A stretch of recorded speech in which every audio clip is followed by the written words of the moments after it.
It looks like there's some confusion as to the difference between the gospel of Jesus Christ and teaching of Paul. Jesus, when he called his 12 disciples unto them, he gave them power over unclean spirits to cast them out and to heal all manner of sickness and all manner of disease. And he sent them forth and commanded them, Go not into the way of the Gentiles, and into any city of the Samaritans enter ye not, but go rather to the lost sheep of the house of Israel. And as ye go, preach, saying, The kingdom of heaven is at hand. Heal the sick, cleanse the lepers, raise the dead, cast out devils. Freely ye have received, freely give. Provide neither gold, nor silver, nor brass in your purses, nor scrip for your journey, neither 2 coats, neither shoes, nor yet staves, for the workman is worthy of his meat.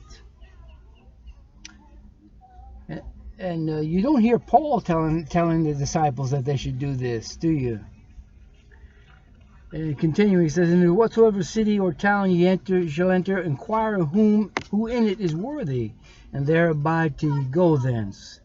And when ye come into an house, salute it. And if the house be worthy, let your peace come upon it. But if it be not worthy, let your peace return to you. And whosoever shall not receive you nor hear your words, when ye depart out of that house or city, shake off the dust off your feet. Verily I say unto you, it shall be more tolerable for the land of Sodom and Gomorrah in the day of judgment than for that city. Behold, I send you forth as sheep in the midst of wolves. Be therefore wise as serpents and harmless as doves. But beware of men, for they will deliver you up to the councils, and they will scourge you in the synagogues, and be brought before governors and kings for my sake, for a testimony against them and the Gentiles. But when they deliver you up, take no thought how or what you shall speak, for it shall be given you in that same hour what you shall speak. For it is not ye that speak, but it is the Spirit of your Father which speaketh in you. Brother will deliver up brother to death, the father the child, and the children shall rise up against their parents and cause them to be put to death. And ye shall be hated of all men for my name's sake, but he that endureth to the end shall be saved. But when they persecute you in this city, flee ye into another. For verily I say unto you, you shall not have gone over the city of Israel till the Son of Man be come. The disciple is not above his master, nor the servant above his Lord. It is enough for the disciple that he be as his master, and the servant as his Lord. And if they have called the master of the house Beelzebub, how much more shall they call them of his household? Fear them not, therefore, for there is nothing covered that shall not be revealed, and hid that shall not be known. What I tell you in darkness, that speak ye in the light. And what ye hear in the ear, that preach upon the housetops. And fear not them that kill the body, and are not able to kill the soul, but rather fear him who is able to destroy both soul and body in hell. Are not 2 sparrows sold for a farthing? And one of them shall not fall on the ground without your Father. But the very hairs of your head are all numbered.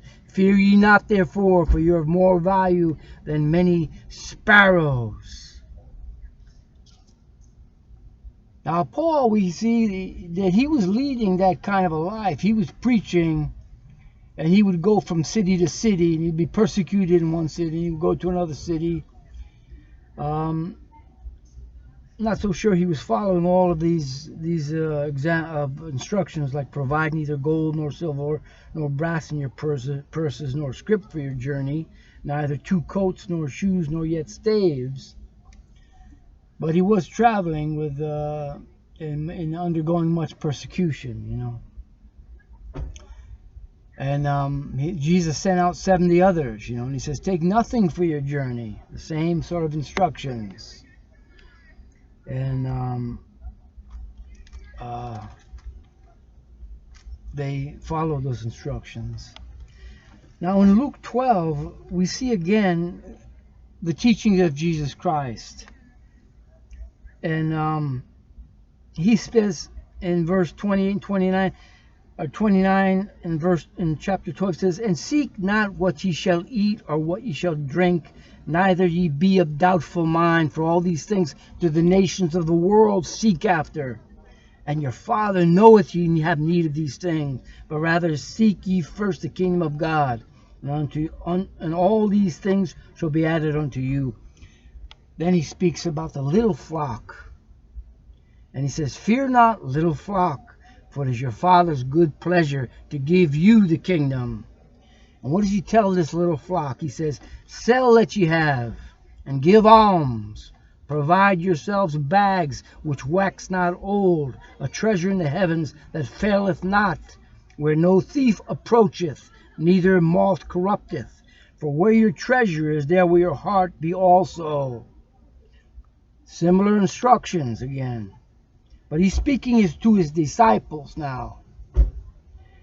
Let your loins be girded about, and your lights burning, and ye yourselves like unto men that wait for their Lord, when he will return from the wedding, that when he cometh and knocketh, they may open unto him immediately. Blessed are those servants whom the Lord, when he cometh, shall find watching. Verily I say unto you, that he shall gird himself and make them sit down to meat, and will come forth and serve them. And if he shall come in the second watch, or come in the third watch, and find them so, blessed are those servants. He's talking about his return. And when he finds his servants, that little flock, following his instructions and walking as he walked, he will first contact them. He's not going to go to the churches where they're sitting in pretty clothes, coats and ties, where they all have homes and apartments and work 5 days a week at a worldly job.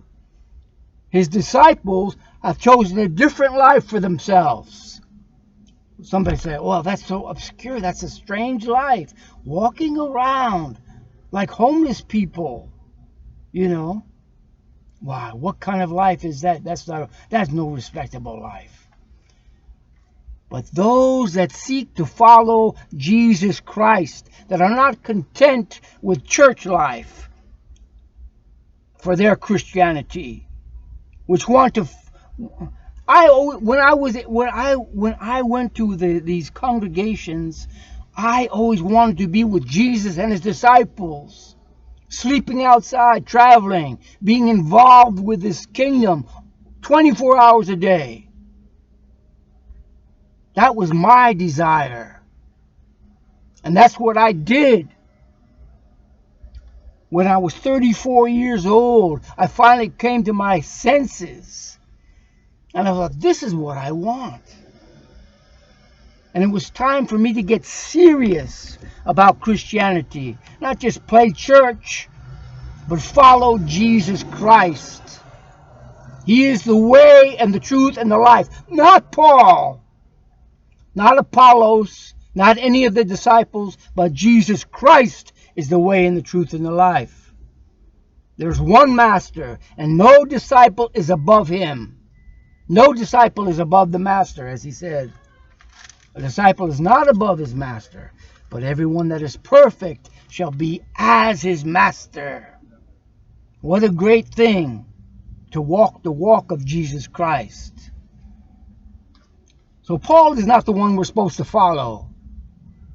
But Paul's job was to spread the gospel of Jesus Christ throughout the earth, to the whole world, the non-Jews. And he did that.